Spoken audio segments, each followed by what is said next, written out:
घोड़ा वायु की गति से दौड़ने लगा। देवयानी ने पीछे मुड़कर देखा। माधव की प्रतीक्षा करती वह छाया पीछे छूट रही थी। अपहरण के दौरान राजकुमारी ने हिम्मत नहीं हारी। उसने सोचा कि अगर वह सिर्फ रोती रही तो उसका पति उसे कभी नहीं ढूंढ पाएगा। उसने चतुराई से अपनी कांच की चूड़ियां एक एक करके तोड़नी शुरू की और रास्ते भर गिराती गई। वह मन ही मन प्रार्थना कर रही थी कि उसके पति को ये निशान मिल जाएं। माधव जब मिट्टी के सकोरे में ताजी भिक्षा और कुछ मीठे फल लेकर लौटा तो बरगद के नीचे केवल मौन और बिखरी हुई धूल थी। सकोरा उसके हाथों से छूट गया और अन्न मिट्टी में मिल गया। उसने पागलों की तरह पुकारा, देवयानी, मेरी सांसें कहाँ हो तुम? तभी धरती पर पड़े एक नीले कांच के टुकड़े को छुआ। माधव की दृष्टि उस पर पड़ी। ये तो देवयानी की चूड़ी है। माधव उन चमकते टुकड़ों के सहारे वन के दुर्गम रास्तों पर दौड़ने लगा। चलते चलते वह उस राज्य की सीमा पर बने एक अस्थायी शिविर के पास पहुंचा।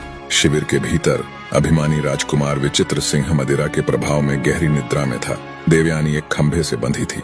माधव ने धीरे से देवयानी के बंधनों को खोला। माधव ने कहा, देवी उठो, काल की छाया से निकलने का समय आ गया है। देवयानी ने कहा, स्वामी, मुझे विश्वास था कि मेरा कांच का मार्ग आपको मुझ तक ले आएगा।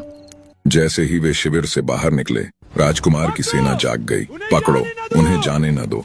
सैकड़ों सैनिक चारों ओर फैल गए।